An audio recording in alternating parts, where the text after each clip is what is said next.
샬롬. 오늘도 우리가 함께 성경 일독 나갈 본문은 창세기 23장 말씀이 되겠습니다.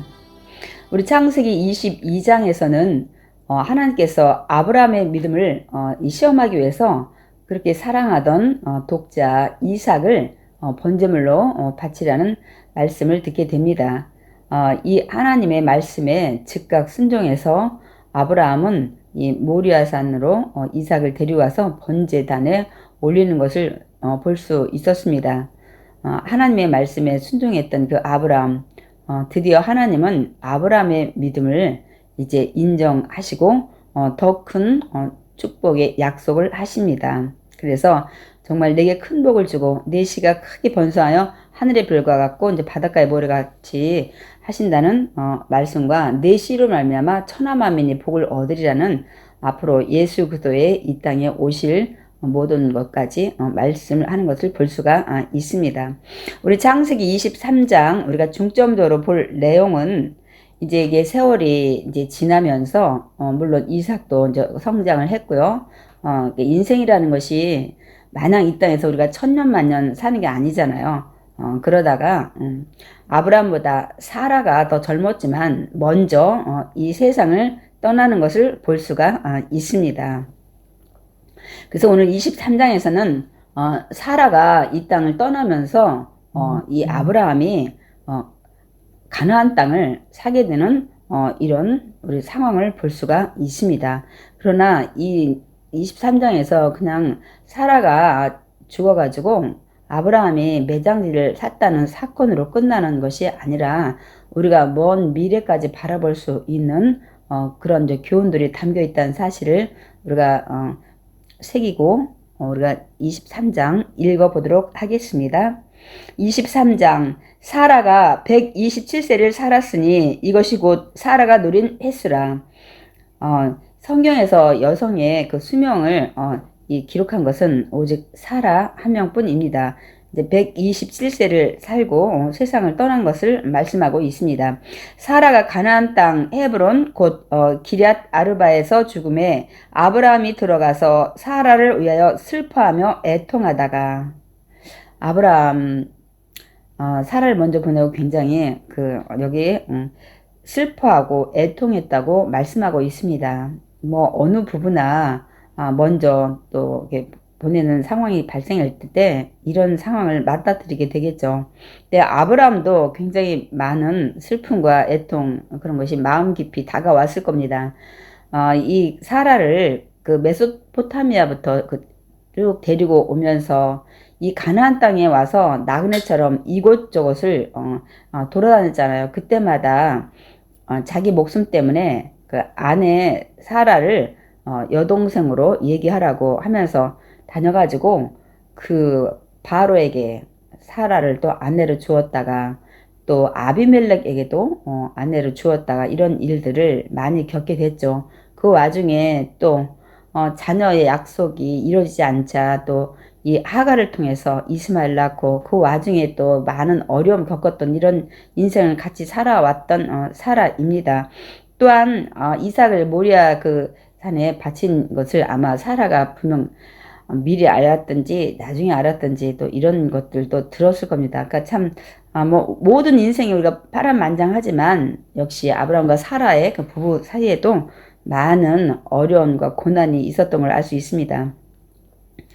그러나 그래도 그 사라가 아브라함을 굉장히 존경하고 남편으로서 이렇게 섬겼다는 것을 우리는 베드로전서 3장을 통해서 알 수가 있습니다. 베드로전서 3장 6절 사라가 아브라함을 주라 칭하여 순종한 것 같이 그러면서 너희도 그렇게 섬기면 이 사라의 딸이 될 것 같다는 그런 말씀을 기록하고 있습니다. 우리 이 말씀을 통해서 사라가 아브라함을 굉장히 남편 잘 섬겼다는 것을 알 수가 있습니다. 그래서 우리가 이렇게 슬퍼하며 애통하는데 우리는 누구나 이 땅에서 영원히 살지는 못합니다. 그래서 저는 여기 슬퍼하며 애통하다 그 뜻을 생각하다 보니까 계시록 21장 4절이 말씀이 생각이 나더라고요. 그 새 예루살렘이 오면 다시는 사망이 없고 애통하는 것이나 곡하는 것이나 아픈 것이 다시 있지 아니하리니 사망이었고 오늘 아브라함이 애통했다는데 애통하거나 곡하는 게 없다는 이 말씀이 생각이 나면서 정말 빨리 그곳에 우리가 다 가서 살면 좋겠다. 그런 생각이 들더라고요. 그래서 이제 아브라함이 사라를 위해서 이제 슬퍼하며 애통하다가 3절에 그 시신 앞에서 일어나 나가서 헷 족속에게 말하여 이르되 그 지역에 헷 족속이 살고 있었습니다. 나는 당신들 중에 나그네요 거류하는 자이니 당신들 중에서 내게 매장할 소유주를 주어 내가 나이 죽은 자를 내 앞에서 내어다가 장사하게 하시오. 아니 한참 슬퍼하다 생각하니까 사라의 매장지가 없는 겁니다. 그래서 아브라함은 이제 그 헷 족속에게 매장지를 좀 달라고 얘기하는 것을 알 수가 있습니다. 그러자 5절 헷 족속이 아브라함에게 대답하여 이르되 내 주여 들으소서 당신은 우리 가운데 있는 하나님이 세우신 지도자이시니 우리 묘실 중에서 좋은 것을 택하여 당신의 죽은 자를 장사하소서. 우리 중에서 자기 묘실에 당신의 죽은 자 장사함을 금할 자가 없으리이다. 자기들의 그 묘실에 이 사라를 이 장사하는 것을 이것을 묘실에 넣어도 된다 얘기를 합니다. 당신은 정말 하나님이 세우신 지도자라는 거예요. 그러니까 당신은 굉장히 위대한 지도자이기 때문에 여기 사람도 다 알고 있기 때문에 당신이 매장지를 좀 쓰겠다고 하면 어느 누구도 거부하지 않을 거라는 얘기를 합니다. 그러자 아브라함이 7절에 아브라함이 일어나 그 땅 주민 헷 족속을 향하여 몸을 굽히고 아브라함이 많은 사람한테 이렇게 정말 존경받고 그러니까 그동안 그게 본이 되고 기감이 되는 삶을 살았다는 거예요.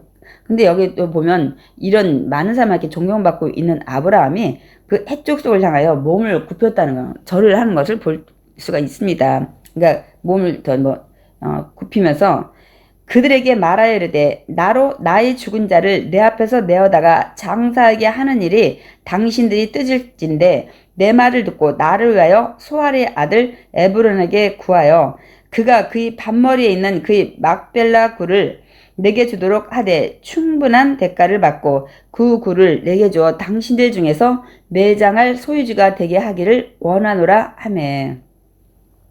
근데 아브라함은 그 매장지를 좀 팔았으면 좋겠다는 얘기를 합니다. 누구의 매장지입니까? 수알의 아들 에브론이 가지고 있는 그 막벨라 굴을 사기를 원하는 것을 말씀하고 있습니다. 그러니까 아브라함은 그 막벨라 굴을 아마 눈여겨봤던 것 같습니다. 그러자 10절에 에브론이 헷 족속 중에 앉아있더니 그가 헷 족속 곧 성문에 들어온 모든 자가 듣는 데서 아브라함에게 대답하여 이르되 내 주여 그리 마시고 내 말을 들으소서. 내가 그 밭을 당신에게 드리고 그 속의 굴도 내가 당신에게 드리되 내가 내 동족 앞에서 당신에게 드리오니 당신의 죽은 자를 장사하소서. 에브론이 그 얘기를 듣고 아유 뭘 팔긴 파냐. 뭐냐면 그냥 내가 드린다는 거예요. 그냥 쓰라고 얘기를 합니다. 그러니까 12절 아브라함이 이에 그 땅이 백성 앞에서 몸을 또 굽히고 13절 그 땅이 백성이 듣는 데서 에브론에게 말하여 이르되 당신이 합당히 여기면 청하건대 내 말을 들으시오. 내가 그 밭값을 당신에게 주리니 당신은 내게서 받으시오. 내가 나이 죽은 자를 거기 장사하겠노라. 아브라함이 다시 한번 얘기를 합니다. 정말 내 말을 당신이 합당히 여기 들어준다면 그 밭값을 내가 좀 주고 살 수 있게 해달라고 얘기를 합니다. 그러니까 14절에 에브론이 아브라함에게 대답하여 이르되 내 주여 내 말을 들으소서. 땅값은 은 400세겔이나 그것이 나와 당신 사이에 무슨 문제가 되리이까. 당신의 죽은 자를 장사소서. 뭐라고 얘기를 하냐면 그 땅값은 사실 은 400세겔이지만 뭐 그게 당신하고 나 사이에 그게 문제가 되겠냐. 좀 비싼 땅이지만 난 당신에게 줄 수 있다는 얘기를 하고 있습니다. 그러자 16절 아브라함이 에브론의 말을 따라 에브론이 헷 족속이 드는 데서 말한 대로 상인이 통용하는 은 400세겔을 달아 에브론에게 주었더니 아브라함은 드디어 그 값을 알게 된 거예요. 은 400세겔이라는 이 돈이 당시 돈으로 했을 때 환산했을 때 굉장히 많은 돈이라고 말씀하고 있습니다. 17절 마므레 앞 막발레에 있는 에브론의 밭 곧 그 밭과 거기에 속한 굴과 그 밭과 그 주위에 둘린 모든 나무가 성문에 들어온 모든 헷 족속이 보는 데서 아브라함의 소유로 확정된지라. 그 후에 아브라함이 그 아내 사라를 가나안 땅 마므레 앞 막벨라 밭 굴에 장사했더라. 그래서 마므레는 곧 헤브론이라 라고 말씀하고 있습니다.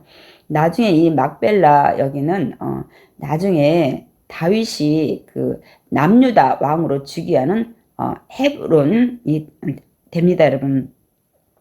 그래서 20절 이와 같이 그 밭과 거기에 속한 굴이 헷 족속으로부터 아브라함이 매장할 소유주로 확정되었더라. 이렇게 말씀하고 있습니다. 여러분 지금 아브라함이 사실 그 메소포타미아의 고향에 돌아가도 됩니다. 또한 많은 사람은 이렇게 우리가 이제 죽어서 장사 지낼 때 고향에 가서 묻히길 원합니다. 사라 고향도 메소포타미아죠. 그런데 아브라함이 굳이 이 가나안 땅에 이게 비싼 돈을 주고 땅을 사는 이유가 무엇일까요? 그것은 하나님이 약속하신 말씀 때문입니다. 이 땅을 반드시 너희 후손에게 주리라고 말씀하고 있습니다. 또한 아브라함이 잠시 사라를 다른 사람의 그런 이 묘에다가 매장을 잠깐 좀 장사를 해도 되는데 굳이 이렇게 땅을 사는 이유가 또 하나 있습니다. 하나님께서 분명히 너희 후손이 400년 후에 돌아올 것이라고 말씀하고 있습니다. 그러면 후손들이 다시 400년 후에 돌아올 때는 이 땅에 아무것도 없는 겁니다. 그러니까 아브라함은 돈을 주고라도 이 땅을 사서 후손들이 돌아왔을 때 여기에 근거지를 마련하는 걸 볼 수가 있습니다. 이렇게 아브라함은 믿음으로 앞날까지 다 생각해서 후손을 생각해서 이렇게 신중히 결정하는 것을 볼 수가 있습니다. 그 말씀은 우리가 이 히브리서를 통해서 볼 수가 있습니다. 10에서 그 11장 9절 10절을 먼저 보면은 거기에는 이제 하나님께서 아브라함을 가나안 땅으로 인도할 때 갈 바를 알지 못하고 아브라함이 왔다고 말씀하고 있습니다. 그러면서 믿음으로 그가 이방인 땅에 있는 것 같이 약속의 땅에 거류하여 동일한 약속을 유업으로 함께 받은 이삭과 야곱과 더불어 장막에 거하였다고 말씀하고 있습니다. 이들은 이거 이방인 땅에 이지만 장막을 치고 이들이 여기에 거했습니다. 그러니까 같은 약속을 받은 하나님의 그 이 땅을 가나안 땅을 주겠다는 이 약속을 받은 이들 누구예요? 아들 이삭과 또 그다음 야곱 이렇게 그래서 그들은 장막을 치고 살았지만 10절에 보면 이는 그가 하나님의 계획하시고 지으실 터가 있는 성을 바랐음이라는 거예요. 메소포타미아에 돌아가지 않은 이유를 얘기하고 있습니다. 이 땅이 영원한 처소가 아니라는 것을 알았다는 거예요. 그래서 또 하나님이 이 땅을 주시겠다고 약속했기 때문에 그 신실한 약속을 믿고 또 이제 우리의 영원한 처소는 하나님의 계획하시고 지으실 터 천국의 도성을 바라봤기 때문이라고 말씀하고 있습니다. 그러니까 우리가 영원히 구할 처소는 저 천국이라는 것을 이미 아브라함은 이걸 다 믿음으로 갖고 있었다는 사실입니다, 여러분. 또한 뒤에 그 히브리서 11장 13절 16절에도 보면 이렇게 말씀하고 있습니다. 이 사람들은 다 믿음을 따라 죽었으며 약속을 받지 못하였을 때 그것들을 멀리서 보고 환영하며 약속으로 주신다는 가나안 땅 결국은 그들은 눈으로 소유하는 걸 보지 못하고 이 세상을 떠났습니다. 그러나 멀리서 바라보고 환영을 했다는 거예요. 이제 기뻐하면서 또 땅에서는 외국인과 나그네임을 증언하였으니 이 땅에서는 잠시 거처 하는 땅이라는 것을 이들이 증언을 했다는 거예요. 그들이 이같이 말하는 것은 자기들이 본향 찾는 자임을 나타냄이라. 본향은 이 땅이 아니고 저 천국이라는 것을 이들이 나타냈다고 말씀하고 있습니다. 여러분 너무 놀랍지 않으세요? 우리는 계시록을 통해서 저 천국의 새 예루살렘을 우리가 신약을 통해서 알게 되는데 아브라함은 이미 저 천국에 대한 그 모든 것들을 알고 믿음으로 믿고 있었다는 사실입니다. 그래서 15절 16절에 보면 그들이 나온 바 본향을 생각하였더라면 돌아갈 기회가 있으렸으니와 메소포타미아 얼마든지 돌아갈 수 있었지만 그들이 이제는 더 나은 본향을 사모하니 저 천국의 도성 천국을 사모하니 곧 하늘에 있는 것이라. 이러므로 하나님이 그들의 하나님이라 일컬음을 받으심을 부끄러워 아니하시고 하나님께서 이들을 굉장히 자랑스럽게 생각을 하고 믿음의 조상으로 인정했다는 사실을 알 수가 있습니다. 그래서 그들을 왜요? 그래서 한 성을 예비하셨느니라. 하나님께서 그들 위해서 천국의 도성을 준비하셨다는 말씀을 하고 있습니다. 이 히브리서를 보고 우리 너무 놀랍지 않나요? 이들도 아브라함의 족장 시대에 있음에도 불구하고 저 천국의 도상 하나님이 지으실 터 이곳을 사모하고 이 땅에서는 잠시 산 곳이라 장막을 치고 이동했지만 원망불평하지 않고 살았다는 이 믿음의 말씀을 통해서 우리가 다시 한번 우리도 이 땅에 사는 동안 여기서 정말 천년만년 사는 게 아니라는 사실을 늘 우리가 잊지 않고 새 예루살렘 아까도 제가 읽어드렸듯이 다시는 사망이 없고 애통하거나 곡하는 것 없는 이게 정말 떠나보내는 이런 아픔, 슬픔 또 이 땅에 우리가 지금 너무 다 질병에 있잖아요. 이 아픈 것이 다시 없는 곳 우리가 바라보며 나가야 될 줄 믿습니다. 이 땅에서는 아프기도 하고 애통도 하고 곡하는 것도 있고 이렇게 죽음 먼저 앞서 보내는 것도 있지만 우리에게는 이런 것이 없는 것이 지금 준비되어 있다는 사실을 우리가 마음에 새기고 이 땅에서는 때로는 아쉽고 안타깝고 슬프고 할 때 많이 있지만 우리가 정말 믿음으로 잘 승화시키고 우리가 최선을 다해서 이 땅에 살다가 주님 오라는 날 정말 이 아브라함이 바라봤던 이삭이 바라봤던 야곱이 바라봤던 그 천국의 도성 우리도 그곳에 함께 간다는 사실을 믿고 여러분 우리가 열심히 정말 최선을 다하며 달려가야 될 줄 믿습니다.